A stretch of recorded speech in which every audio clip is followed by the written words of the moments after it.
Me da muchísimo gusto introducir a Mariana Biolías a esta charla sobre la situación de la pandemia y sus efectos en la República Dominicana.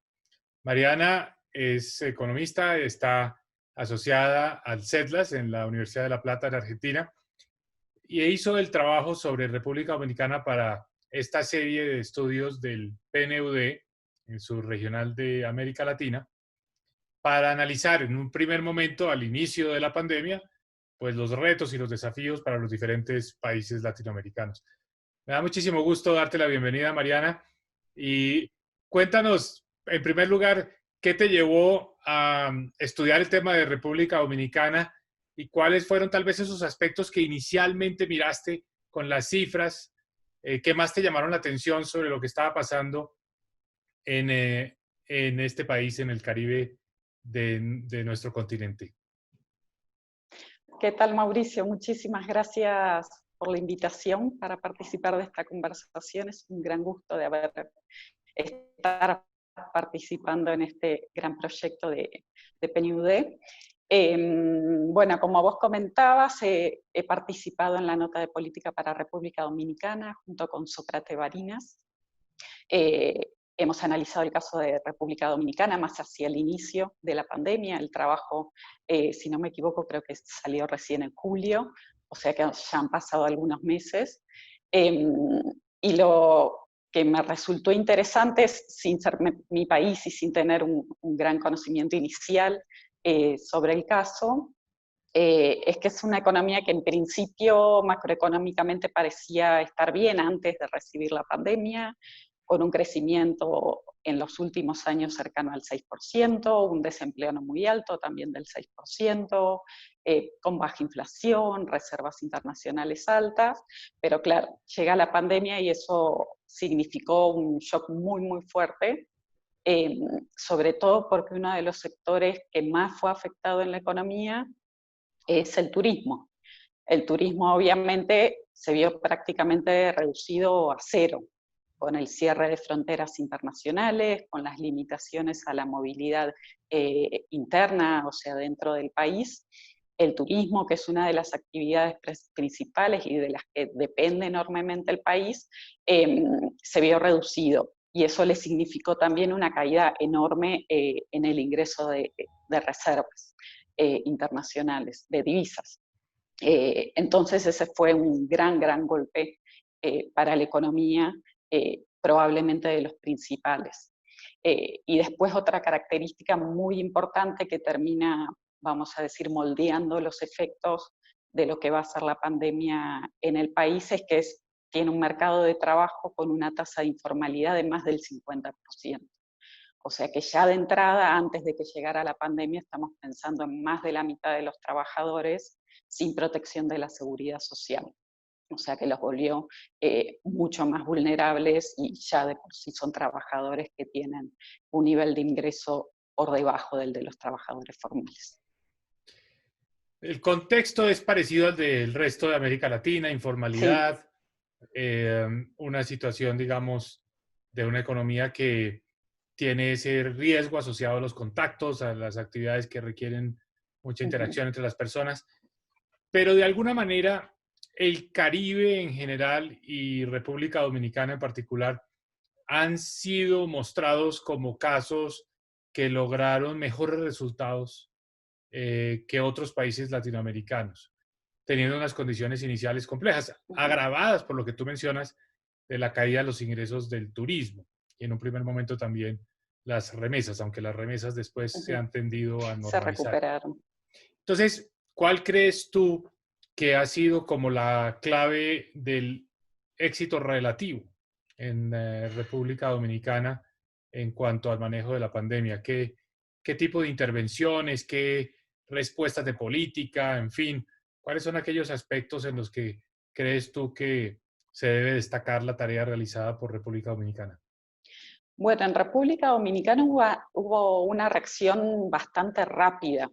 Ya hacia mediados de marzo y abril ya se estaban implementando las medidas estas de cierre de fronteras, restricciones de movilidad, los pedidos de, en la medida de lo posible, quedarse en la casa. y muy rápidamente se empezaron a implementar programas para proteger a los trabajadores, para proteger a los más vulnerables y a los pobres. Entonces, en ese sentido, sí es algo para destacar que hubo una reacción bastante rápida por parte del gobierno en implementar esos programas. En términos de los programas, por un lado, uno que se destaca mucho consistió en una expansión de un programa que ya existe en República Dominicana desde el año 2005, que es el Progresando con Solidaridad. Y lo que se hizo fue aprovechar la infraestructura de ese programa ya existente, o sea que se aprovechó la información que ya se tenía y esa infraestructura que ya estaba montada, y se lo expandió y pasó a llamarse el programa Quédate en Casa. Y en lo que consistió esa expansión fue, por un lado, ampliar el número de beneficiarios, que pasó de ser algo así como 850.000 hogares a 1,5 millones. Y por otro lado, en lo que consistió este programa es entregar un subsidio destinado a garantizar la seguridad alimentaria. Entonces es un subsidio de algo así como 93 dólares para cada hogar, aunque hay algunas variantes dependiendo de la composición etaria del jefe de hogar, y esa transferencia está destinada exclusivamente para adquirir alimentos de la canasta básica. O sea que el objetivo allí es puramente garantizar la seguridad alimentaria. Está bien que uno luego podría pensar que dado el contexto, tal vez hubiese sido bueno también, digamos, con ese dinero permitir la compra de otro tipo de productos. Dada la crisis que se está atravesando, hubiese parecido bastante razonable que también se hubiese podido adquirir productos de higiene, productos de limpieza. Pero en principio este programa, de una cobertura bastante alta, estuvo destinado a la adquisición de alimentos. Eso sería el programa que estuvo más abocado a los que son los pobres y vulnerables, es decir, cubrió no solo a pobres, sino también a aquellos que están por debajo de la línea de vulnerabilidad. Aprovecho ahí para preguntarte, entre Sí. paréntesis, dado que estás describiendo estos programas, ¿cómo comparas los resultados de programas de transferencias monetarias no condicionadas que fueron la constante en América Latina y estos programas más orientados a compras específicas de productos de primera necesidad como los alimentos? O sea, ¿qué balance sacas tú de esa experiencia de República Dominicana con recursos que van más orientados a, ya específicamente o condicionados a cierto tipo de productos? A mí me parece lo que había mencionado antes, que fue una medida acertada, excepto que, digamos, obviamente que uno quiere garantizar la seguridad alimentaria de la población, eso es clarísimo, pero también hay otras urgencias, otras necesidades. En este contexto, lo que decía, productos de higiene, productos de limpieza han pasado a ser esenciales de algún modo, y los hogares también tienen que enfrentar otros gastos, como el pago de renta, el pago de servicios. Entonces no me parece como súper clara la conclusión. Sí es obvio que uno quiere garantizar la alimentación, es como lo más básico. Por ese lado creería que estuvo bien. Pero tal vez se quedó un poco corto no incluir otro tipo de productos en esa canasta. Otros ítems. Sí, América Claro. Latina ya, digamos que ha aprendido muchísimo a ser efectiva en la focalización de estos programas, y las transferencias monetarias están mostrando que la racionalidad del individuo, pues al final del día hace que utilice los recursos donde más se necesitan. O sea, esta idea de que los recursos se van a desperdiciar o se van a gastar en algún tipo de productos que no son indispensables, creo que ha estado bastante revaluada por la propia experiencia ya de 20 años en América Latina con transferencias monetarias. Claro. Algo que me llamó mucho la atención de tu trabajo y que es un momento interesante son las simulaciones de lo que iba a pasar con la pobreza o lo que podría haber pasado con la pobreza. ¿Cómo se ven esas simulaciones a la luz de los resultados? Todavía es temprano para decir porque no tenemos las cifras definitivas, pero todavía digamos que hay espacio para hacer un poco de simulaciones y pronósticos. ¿Cómo ves el efecto de la pandemia sobre la pobreza en República Dominicana? Y lo que podemos esperar, bueno, por un lado la conclusión bien obvia es que por las ayudas del gobierno, obviamente la pobreza no va a aumentar como hubiese aumentado sin programas, eso es clarísimo.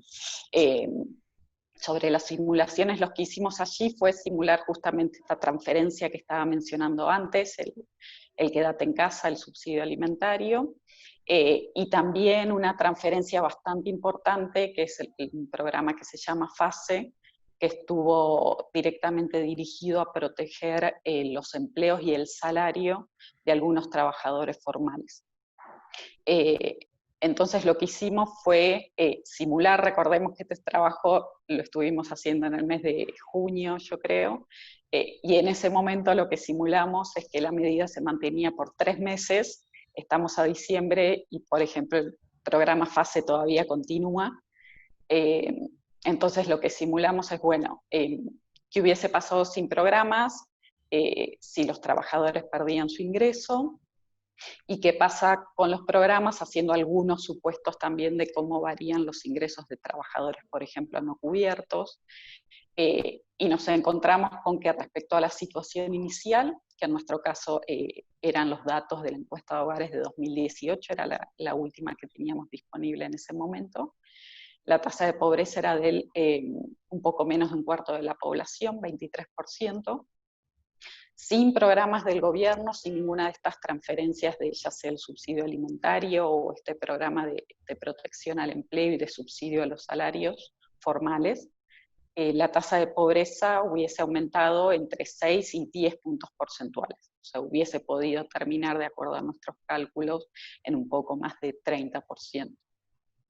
Con la simulación donde si ponemos a funcionar estos programas del gobierno, y a su vez hacemos algunos supuestos y planteamos escenarios alternativos de cómo evolucionan los ingresos de los trabajadores no cubiertos, por ejemplo, nos encontramos que finalmente la tasa de pobreza podría aumentar entre el 5 y 6 puntos porcentuales respecto al valor del inicio. Pero de vuelta hay que tener en cuenta que como parte de toda la incertidumbre que nos significó la pandemia, en esas proyecciones lo que asumíamos es que iban a durar 3 meses las transferencias, ya estamos a diciembre y los programas continúan. Algo igual muy importante para mencionar es que este programa FASE, que está subsidiando el subsidio a un montón de trabajadores formales, el 1 de enero deja de estar. Entonces, una de las grandes incógnitas que tiene hoy el país es qué va a pasar el 1 de enero con esos trabajadores. América Latina, toda, se está debatiendo en qué va a pasar con esos subsidios al apoyo al empleo formal y con los programas de apoyo a los sectores informales, con transferencias monetarias o los apoyos para la compra de alimentos, porque pues la pandemia no ha desaparecido, las personas siguen estando parte importante de su tiempo aisladas, no hay medidas de cuarentena como tal, pero el comportamiento de las personas sí está llevando a que no se haya retornado a los lugares de trabajo, a los sitios de comercio, en fin. Entonces, los efectos de la pandemia todavía se sienten y pues por supuesto se van a sentir mientras no haya una solución definitiva. O sea que muy probablemente estos programas van a tener que prolongarse hacia adelante. Te quería hacer una pregunta. Sí, o modificarse. Sí, claro. Sí, adaptarse un poco, seguramente se suavizan, se vuelven, se pueden reducir los montos, se focalizan mejor, en fin.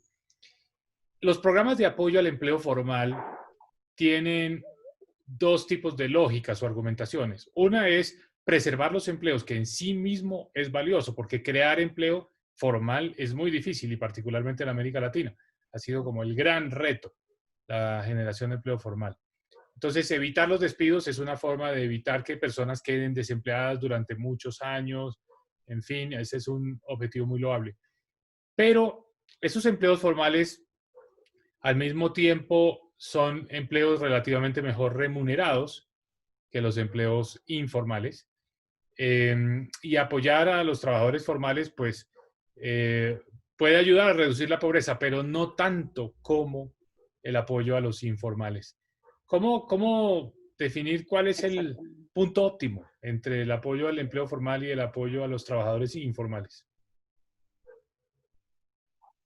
Sí, es bien difícil. De hecho, me llevas de vuelta a las simulaciones, que es algo que no mencioné. Que allí cuando hacíamos esas simulaciones de los efectos de estos programas del subsidio alimentario y de protección al empleo formal, lo que hicimos es comparar el nivel de ingreso inicial de los hogares con el proyectado, el simulado. Y nos encontramos que la pérdida de ingreso por la crisis iba a ser más baja en los deciles más bajos de la distribución, gracias a este subsidio alimentario, y también en el decil más alto de la distribución, porque resulta ser que esos trabajadores formales, cuyos empleos ahora están siendo protegidos por este programa, son los que más ganan. Entonces, finalmente, a los que más se estaba protegiendo es a los más pobres y vulnerables, que obviamente es lo que queremos, pero también al decil más alto de la distribución del ingreso. Entonces aparece ahí la cuestión de qué hacer con los informales, que uno en principio tiene todo el sentido lo que dice, es de que uno quiere proteger los empleos formales porque son difíciles de generar y uno los quiere mantener, pero en República Dominicana estamos hablando de una economía con 55% del empleo informal, o sea que una muy buena parte de la fuerza laboral no llegó a ser cubierto por este programa de protección al empleo. Y hay que ver qué chances hay de aquí en adelante de generar empleos formales. De vuelta, seguimos estando con mucha incertidumbre, no sabemos al 1 de enero qué planea hacer el gobierno, si elimina este programa FASE de subsidio al empleo formal y lo reemplaza con otra cosa. No es muy claro todavía hacia dónde se va a dirigir. De hecho, es un gobierno nuevo. En el mes de septiembre asumió un gobierno nuevo en República Dominicana que se comprometió a conservar los programas hasta diciembre, pero aún hay algo de incertidumbre respecto a hacia dónde va a ir cuando arranque el nuevo año. Muy bien. Mariana, por último, la situación macroeconómica general de República Dominicana, todo el costo en términos de actividad económica, crecimiento, inversión, consumo. ¿Qué nos puedes contar sobre eso? ¿Estos planes de choque ayudaron a amortiguar el efecto del COVID o la caída en la actividad fue tan seria y tan grave como en América Latina en general? Sin duda los programas ayudaron a mantener consumo. Sí, estamos hablando de un programa que cubrió 1,5 millones de hogares, el subsidio a los alimentos, más el subsidio al salario de trabajadores formales, sin dudas ayudó. Pero un gran choque que ha recibido la economía es el del turismo. La economía depende enormemente de esa actividad, que representa un alto porcentaje del PBI, del empleo, a su vez tiene muchísimos encadenamientos con otros sectores productivos. Y sí, cuando se aparezcan las cifras de las estadísticas al cierre del año, seguramente se va a sentir digamos, esa caída tan fuerte para un sector tan importante de la economía como es el turismo. Y que será uno de los sectores más lentos en normalizarse seguramente, Sí, sí, porque porque está la cuestión de cierre, ya están abiertas las fronteras, pero está la cuestión del temor de los turistas a viajar y de la propia caída de ingresos de los turistas que tal vez en otro momento hubiesen visitado República Dominicana y ahora tal vez ya no pueden por una restricción de ingresos. todo esto apunta a que muy seguramente se va a necesitar mantener un tiempo más todos estos programas, porque primero han sido efectivos y segundo son indispensables para amortiguar los efectos de la crisis del COVID sobre el ingreso de los hogares. Mariana, ha sido un gran gusto conversar contigo. Igualmente. Espero que las personas que nos han estado viendo, quienes nos vayan a oír en su podcast, se motiven a leer este trabajo muy interesante sobre una economía que realmente tiene unas facetas particulares, únicas y que vale la pena estudiar. El trabajo hace un ejercicio muy interesante y seguramente fue influyente y seguirá siendo influyente en el diseño de las políticas económicas y sociales en la República Dominicana. Muchas gracias nuevamente, Mariana, por tu tiempo y por esta muy agradable conversación. Muchísimas gracias a ti, Mauricio. Ha sido un gusto.